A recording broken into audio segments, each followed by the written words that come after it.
Hello, everyone, and welcome to the 7:30 to 8:30 a.m. session of the 2024 Open Simulator Community Conference. In this session, we're pleased to introduce the presentation, Cultivate, Collaborate, Celebrate, and Innovate. Our speakers are Lisa Laxton and Frank Rulof. Lisa Laxton is the founder of Infinite Metaverse Alliance, IMA, and president of Laxton Consulting, with experience providing various solutions for education, research, business, and defense clients. You may have seen her around the Hyperverse as Shalane Ayres, busy building content or engaged in testing, but she's available to anyone in the Open Simulator community interested in collaborating to advance virtual worlds technology and/or to improve accessibility by design. Frank Rulof is a retired senior systems engineer from Thales, Netherlands, with expertise areas in training and simulation. He led research and innovation activities related to open simulator technology with a Thales global company using multiple open simulator grids focused on user needs. He continues project efforts during his retirement by continuing collaborations with IMA. Please check out the website found at conference.opensimulator.org for speaker bios, details of session, and the full schedule of events. The session is being live streamed and recorded, so if you have any questions or comments during the session, you may send tweets to OpenSimCC with the hashtag OSCC24. Welcome, everyone. Let's begin the session. Thanks for having us here again, and congratulations to the team for another great OSCC. Good morning, everyone. Good morning, everyone. I want to give a quick shout out to our Hypergrid Fireside Chat attendees for IMA, our OSFest volunteers and the sponsors, and various IMA contributors and testers who help us find things that we can do to help you. And kudos to the OpenSim devs and to Mike Chase for leading the OS-NGC project. We'll have time for questions and answers after the slide presentations. So let's get into it. IMA's focus is driven by 4 actions: cultivate, collaborate, celebrate, and innovate. We engage community at meetings and events. We support teamwork and foster alliances where we can. We celebrate the people behind the avatars around the hypergrid, and we strive to innovate where gaps exist. In 2024, we hosted OSFest for a 3rd year. We had a number of new sponsors as well as some new volunteers and performers. Thank you all for making OS 2024 a success. I'd like to share some highlights and some insights and changes for OSFest 2025. Suggestions from the 2023 participants were captured and used to shape OSFest 2024. Participants voted to have no theme this year, so the exhibits varied greatly. And they also wanted breaks in the performances and bigger stores and smaller exhibit parcels. We incorporated other suggestions as well. Due to the way that OpenSimWorld works, we renamed the regions to start with OSF to help our visitors. We added a timer on the website for promotion and added better navigation options. New features this year were the addition of fashion shows, unified event stages, and a centralized burn event. This slide captures the changes that were made for OSFest 2024 and the impacts of those changes. Merchants like the new stores near each other for easy shopping, Exhibits were near the waterfront, so the heights of the exhibits were not an issue. Now, instead of the shared VAR region island layout that we had for the first 2 years, the majority of the grid this year had a mainland layout. And the event regions were redesigned and easy to find near the center of the mainland. The parcel rental system scripts were rewritten to better handle Hypergrid exhibitors and the merchants. We put in easy-to-use teleport boards, replacing the ones we had in prior experiments. We had 2 fashion shows that were organized by the fashion merchants, and 24 new performers increased the diversity of performances. On timing, we settled on a new October timeframe to reduce the schedule conflict with other major grid events, and we sought input on how to better improve our outreach.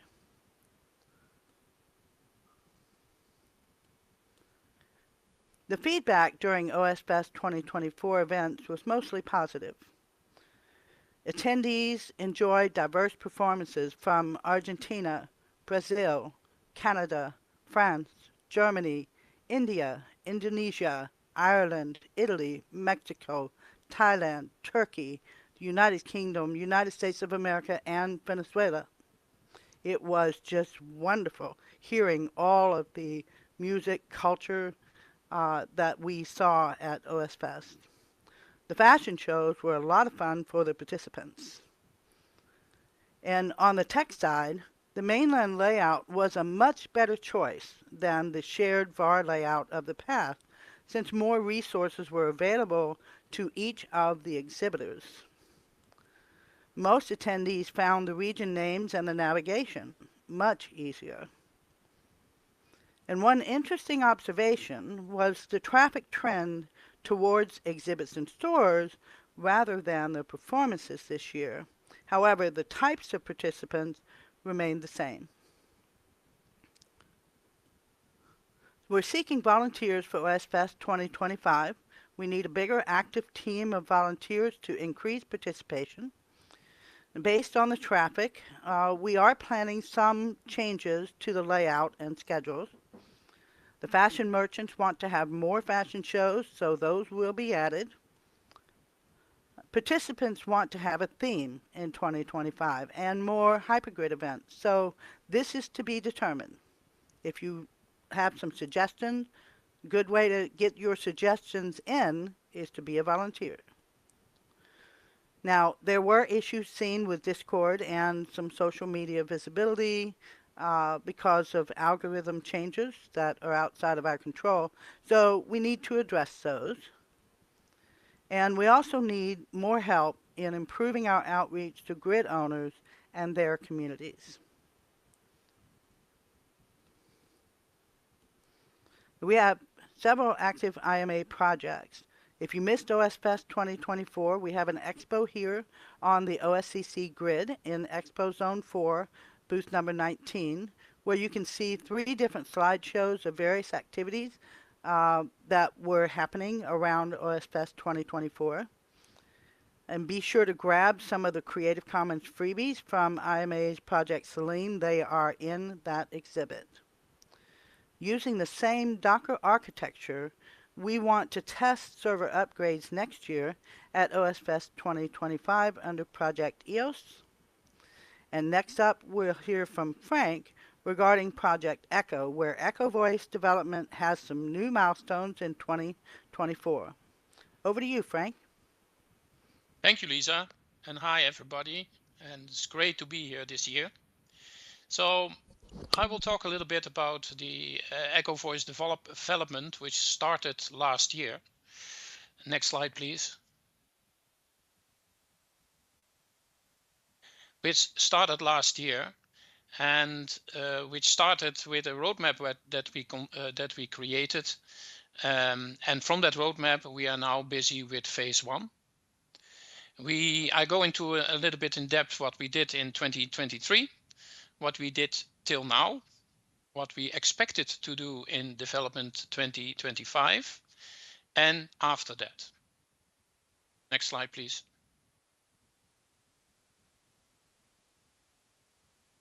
The roadmap indicates the path of EchoVoice, and the first phase is to develop a public voice over IP for OpenSIM. And the back thought behind that was that VVox will disappear as a provider for voice over IP, and we wanted to put something in place for that. Next slide, please.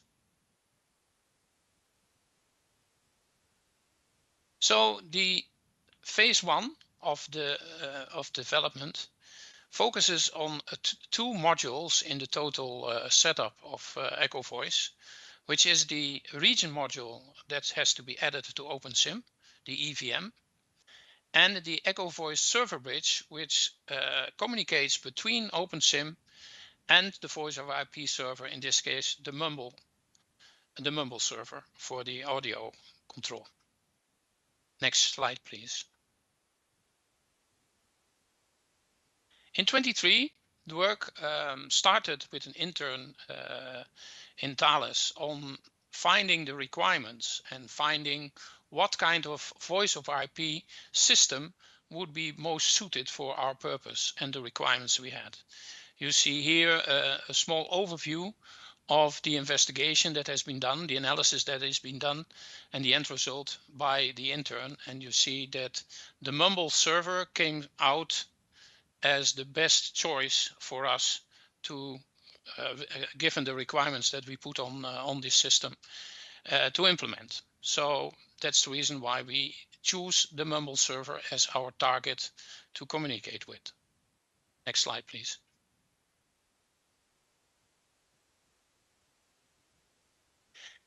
The requirement analysis was done to get more depth into a number of things that we find important in the system that we are building. It should be open source. We want to do active development to secure the future usage of it, also active support. We will look at secure aspects, but also at latency and jitter. It must be self-hosting so that everyone that wants to create an EchoVoice audio system within his grid or so can do that on his own servers. So it will not be dependent on cloud servers, could be, but not dependent on. And of course, latency is a very important aspect of the whole system. This is the overall design of the architecture. So you see on one side, you see the Open Simulator, which has the region module.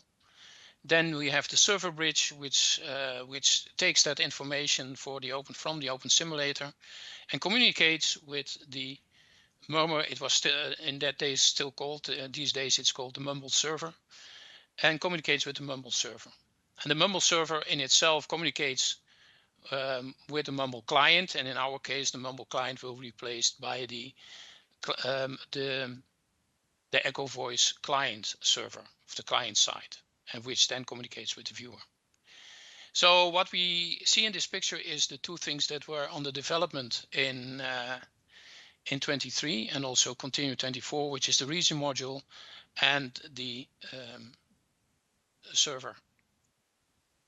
Next slide, please.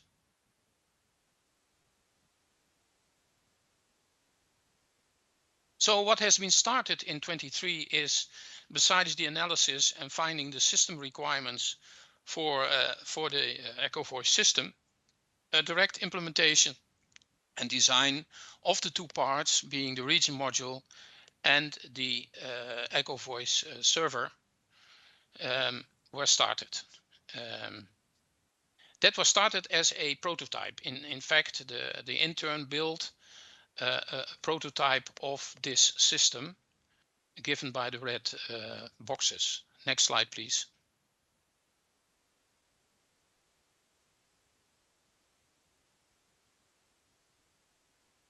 So the development was done by Thales NL, by intern Pepijn Keizer, which worked about 5 months on this. The EchoVoice module was developed and it could exchange the information on land data with the EchoVoice server bridge. The EchoVoice server bridge handles the land data received from the AVM. That part was finished. It also interfaces with the Mumble server, so the Mumble server, using the Xerox ICE as a protocol. That protocol was established, but it was not sending any real data to the Mumble server. The chain, getting the data from OpenSIM through the server bridge to the Mumble server was tested, but the loop was not tested. Both of the applications were written in C++, and the handling of avatar data was not implemented in this first startup. So now we come to what we done in 24. Unfortunately, I'm now the only one that is working on this application. I spent starting from January 24 to this moment about 300 hours in further developing this. And one of the things that we changed was that the server bridge was rewritten in Python. The reason for that is not a problem with C++, but Python is a program language which I'm much more familiar with. So that has been done. The other point that the first implementation had was you had to have all three components running to able to do the work. So if OpenSIM is running, but the server bridge is not, then, or the server bridge falls out, then it doesn't work. So one of the tasks I did in this first is making it more robust, which means that there is no sequence in which you have to start the whole system. So you can start OpenSIM and later you can add the server bridge, or you can start the Mumble server and OpenSIM and later start the server bridge, and it will automatically align and exchange the information that is necessary. So for that reason, we had to add a small database. It's not a relational database in the sense of MariaDB or MySQL, but a database in the sense as it is, to store information in the ESVB and the MV, so that when they come online, they can automatically update the other parts of the system when it is necessary. We also add monitoring in the server bridge to make sure that we know that OpenSIM is online, for instance, or that we know that the Mumble server is online. And we have done testing with this updated code with the Mumble server in this case, and establish also a loop with that, so we can now get information from OpenSIM, avatar data from OpenSIM, and connect that to the channels in the Mumble server. Next slide, please.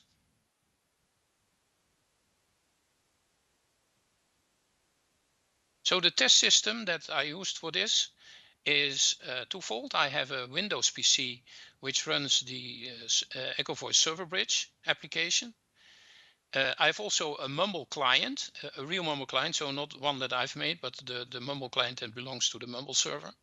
And I use that as a super user, so I can see what happens in the Mumble server when these applications interact. I have an hypervisor, Proxmox, which runs 3 VMs. One runs a Mumble client, one runs an OpenSIM instance, and one runs the Mumble server itself. So what we have established in testing now is that I can bring the OpenSIM online. It will exchange information with the server bridge. The server bridge will initiate the channels in the Mumble server, and I can also see that when an avatar logs in, I get the information in the server bridge, and I can connect it to the different to the channel where it belongs to. So at this far are we. Next slide, please. So what needs to be done? Well, we need further to finish the whole loop, and then the EchoVoice server bridge will be ready. But there is some functionality that we need to add. To this development. First of all, we now use one OpenSIM instance. So it means one IP. And if you want to make a bigger system in which the regions are divided over multiple novel barebone systems or VMs, then the EchoVoice server bridge needs to handle multiple IPs, and that's something that we need to extend. We need also to modify the code to handle non-audio regions and parcels. Then we developed this. I developed this only without any security, communication security. So we need to add that. And then, of course, I need to create some documentation. And I don't think that will take a very long time, while the documentation may be. So we also want to start working, or I also want to start working on the EchoVoice client part of the EchoVoice system. Okay, next slide, please.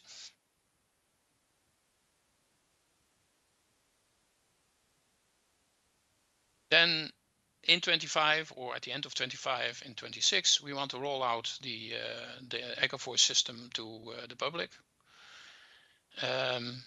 We also like to investigate other protocols like WebRTC, because that's now an upcoming protocol. But in our roadmap for the long term, was already written down that we want to create a server bridge in such a way that we can use multiple different audio protocols and different audio voice of IP servers to be connected. So that's another step in the development of OpenSIM. And then, of course, we continue with the next phases of the roadmap of EchoVoice. That's it. Thank you. So here we have some links to volunteer or learn more about our projects. We are open for discussion on questions and answers. The slideshow is available on slideshare.net. You can also join the Discord. Check out the OSFest YouTube channel and the website. There is a blog on the website where you can see some entries from past events, and also the Facebook page and the OSFest Discord as well. So, do we have any questions about what's been going on? I want to say congratulations to Frank. He's just doing awesome work, and I hope you all appreciate the effort that he's been making. I wanted to address one of the questions that came up in chat with regards to WebRTC. There is at least one Mumble client that uses the WebRTC protocol. We will be testing that. But also looking at the work that Robert Adams has been doing to see if there are opportunities to collaborate there. Yeah, I saw some other questions in the public. Let me see. There was. There was a question from Maggie. Is it pluggable so you can swap between either one with a configuration change? Yes, that's the intent. Also, Robert explained in his discussion that that's the same for the RTC client. You can enable it or you cannot enable it. The same will be for the same possibilities you will have for the EchoVoice client. Then Matt, there is a reason why we selected a Mumble server. First of all, and that has to be proven in the use of WebRTC, is that there is a potential problem with many users using WebRTC in the quality of the audio. Correct. That could be a problem. I don't say it is because it's not been really rolled out and tested, but there is a possibility that there is a problem with the quality decreasing when the number of users decreases. Now the Mumble server is a server which already exists for quite a long time with very high quality audio for very large groups in games.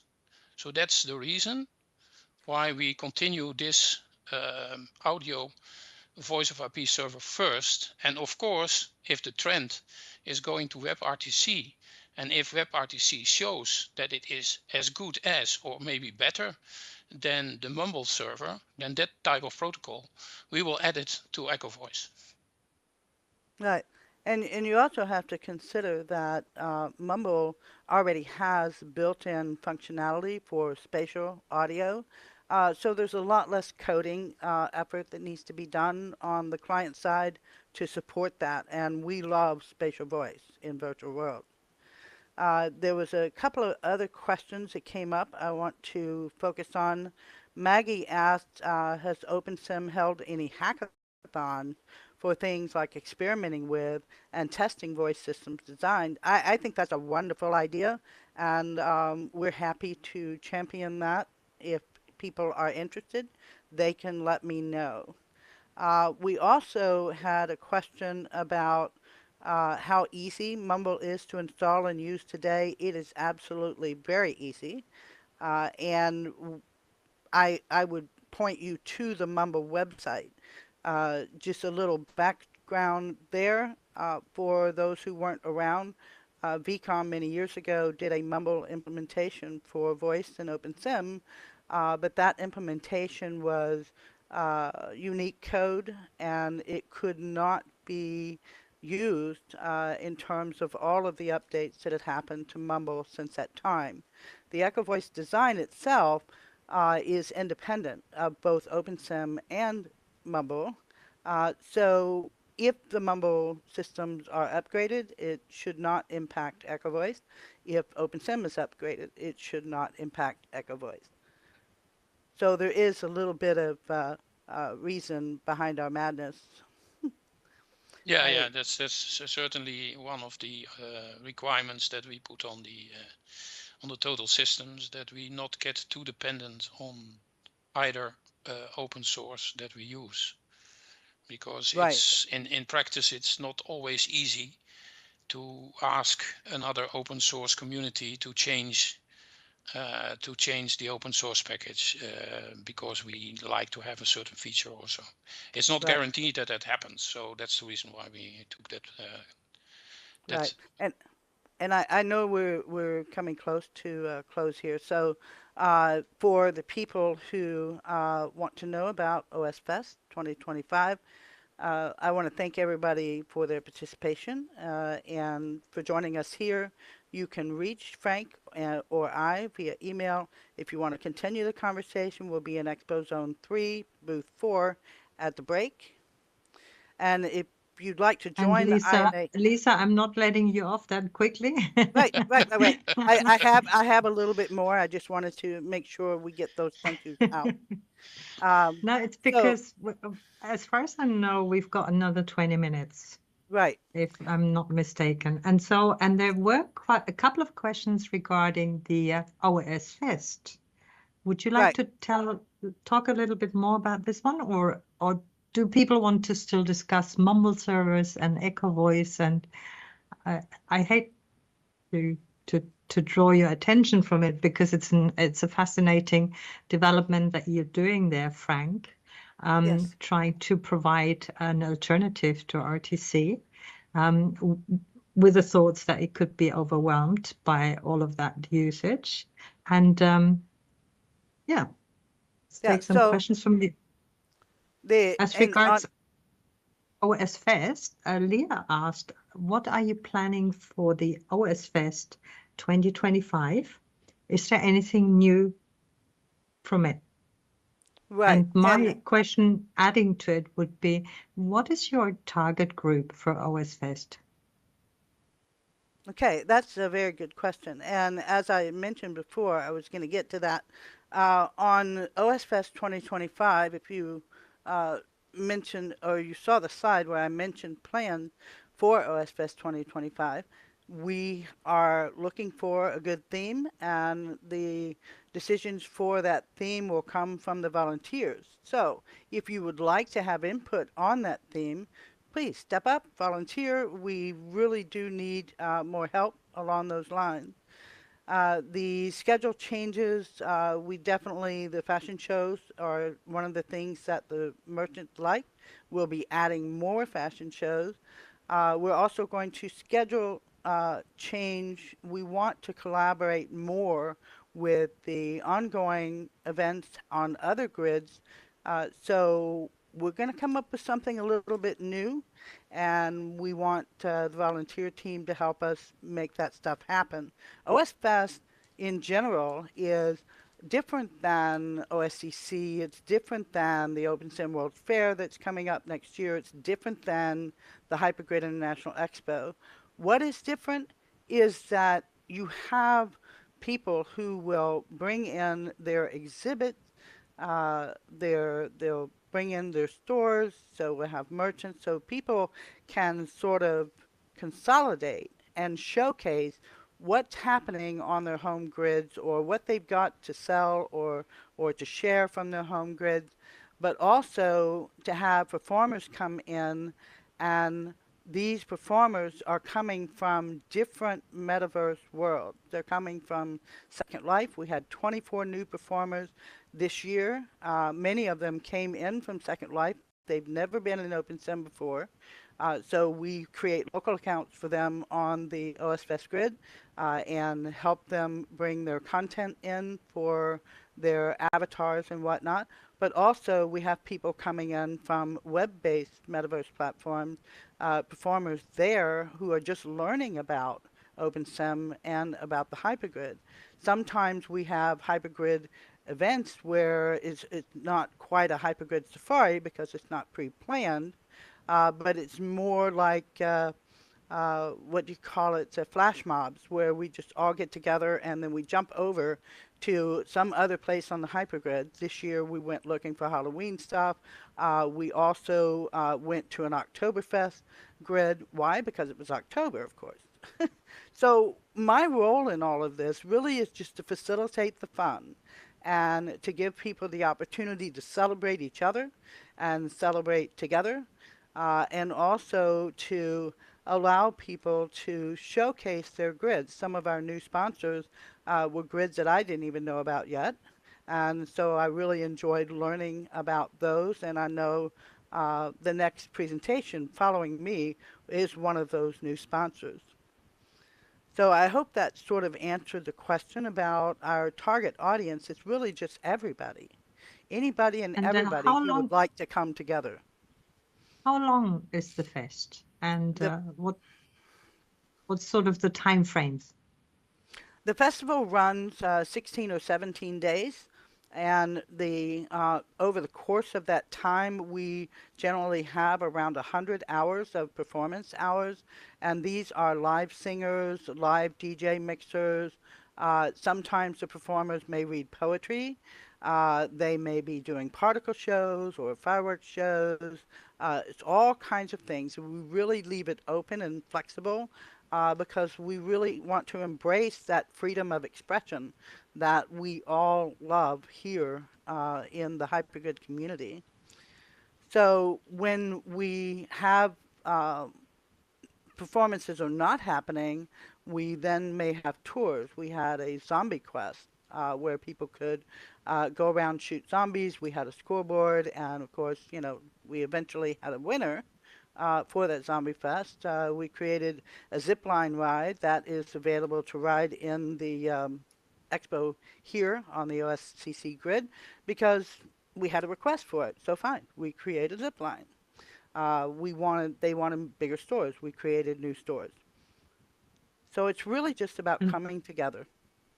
And you also have building workshops or something like that? We have not had them to date, but if that's something people are interested in, we can coordinate it.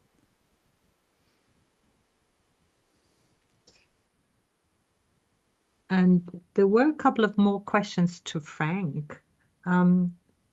which tech will OS-Grid likely adopt? I'm not sure whether you are able to answer that sort of question, but perhaps No, if you I'm want. not able to answer that question because I'm not aware what the plans of OS-Grid are to adopt. And could it be different for every connected grid or SIM? That's the question. Maybe they were just like thinking out loud, but the concerns they raised, yeah?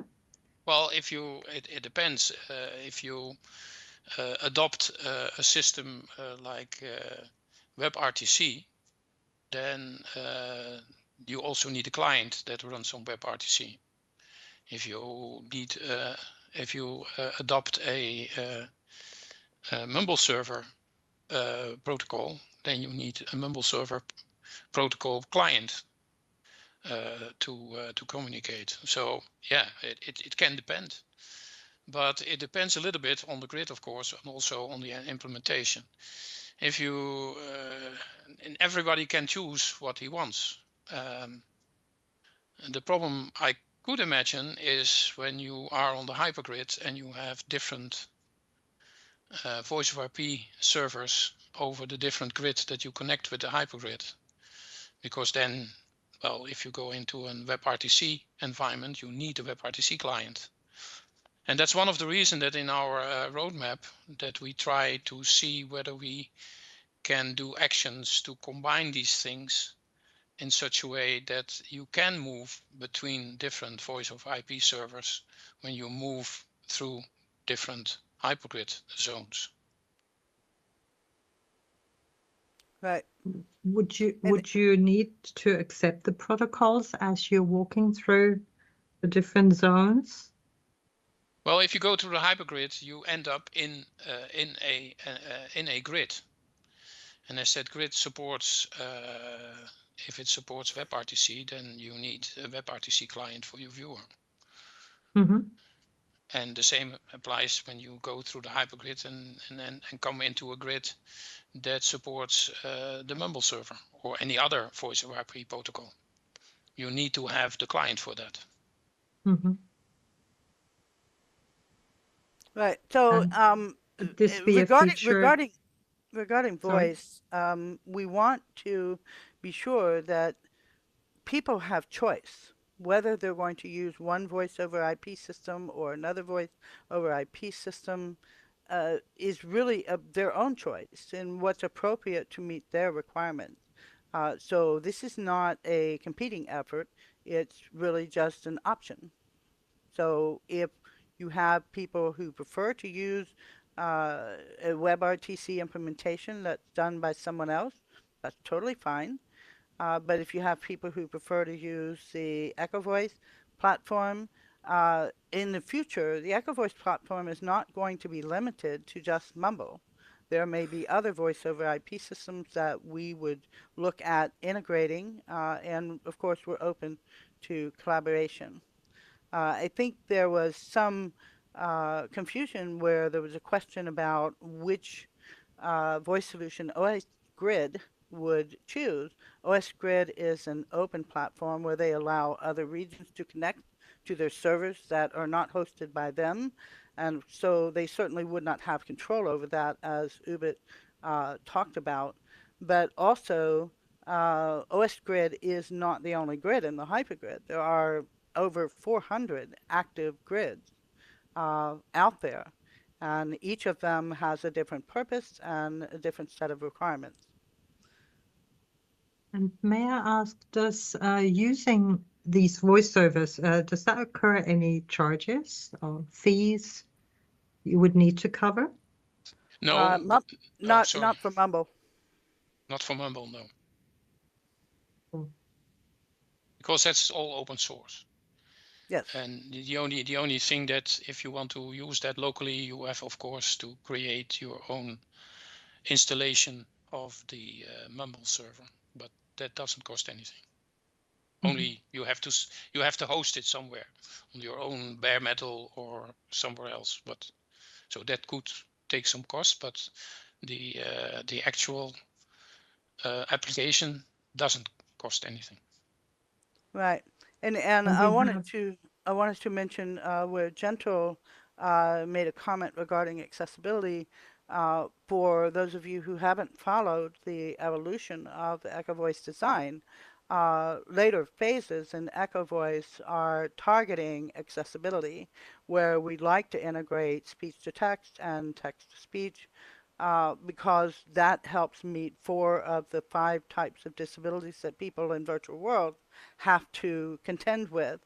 And by doing it on the EchoVoice side, that then makes that accessibility independent of OpenSim or the OpenSim viewers or the voice over IP servers. If we can integrate it within the EchoVoice system, which is the interface in between it all, then I think that would be much better and easier to maintain. Yeah, I see a question, another from Maggie. Does the viewer support add-ins to allow a provider to a voice server component? At the moment, as Ubit says, no, that's not the case. But the effort that we did, that stopped because we don't have any interns anymore.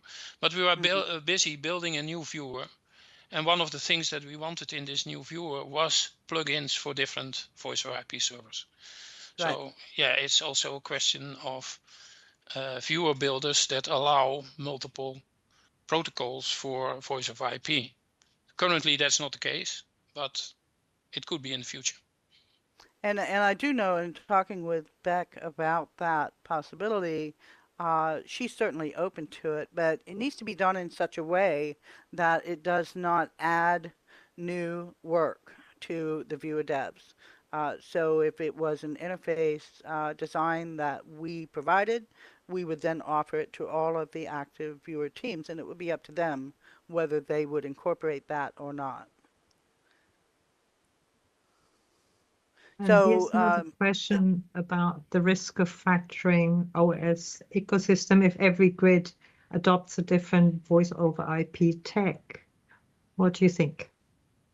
Yes, of course. I don't. That's of course could be a risk, but I don't think that will happen because it will not be the reason why others would choose another voice over IP system is nothing to do with the public grids. It has to do with companies that choose OpenSIM for a communication platform, and they want to decide whether they want make use of their own voice over IP servers or not.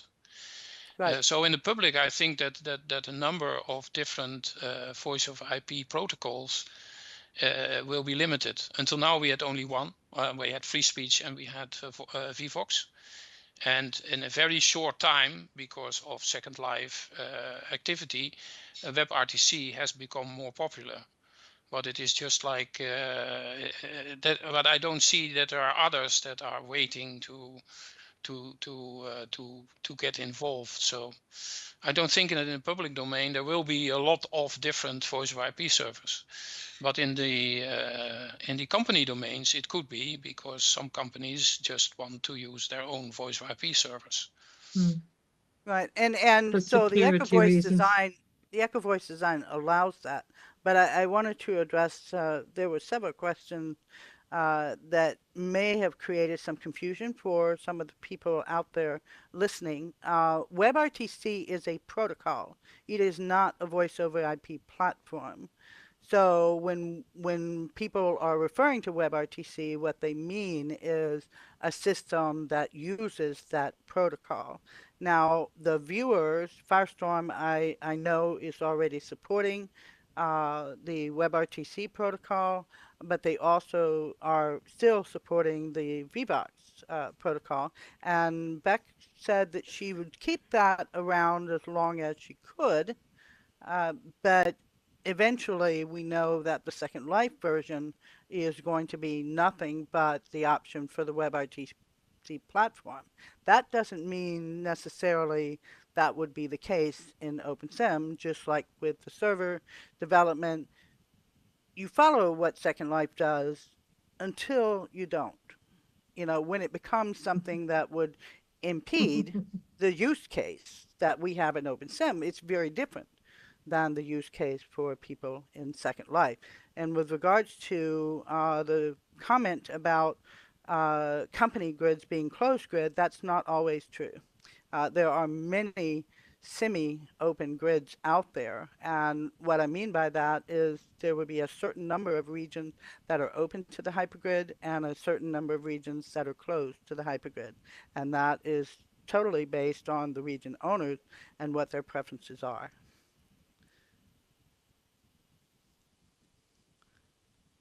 Yeah, there's a lovely comment still here from Maggie. Plugins can be a strategic component for expanding adoption, such as allowing corporations to integrate OpenSim with their own internal IT systems. But most people probably will just use what comes in the box. Yes, I think that's a very true statement. Yeah. Yep. And but when you have a system design that is relatively modular, then you can allow more choices in the way that people can implement this platform or implement EchoVoice to meet their needs. And that's what we want to do. We want to expand that. So speaking of the expansion, if you look at the slide here, for IMA's 2025 efforts, where EchoVoice is one of our projects, we're also looking at the broader picture, and the questions that we want to think about in 2025 are how can we improve cooperation and outreach among the grid owners, the developers, and the hypergrid community, because there's a real disconnect there. We want to improve the platform in the way that younger avatars want to see us moving. You know, I hear a lot of comments about, oh, well, this is old tech, it's old tech. You know, we're not interested in the old tech. That's where the old folks live. And, you know, they have a valid point there. We do need to evolve the user interfaces on the viewers, but also evolve the visual quality. We need better quality avatars. We need better quality rendering engines. And that was something we did an attempt to do in the past with Godot. And also we want to ask the community, what avatar experience improvements are needed and at what priority, and what do you need help with, and how can we help you? So that's what we're all about. I want to thank everybody for joining us.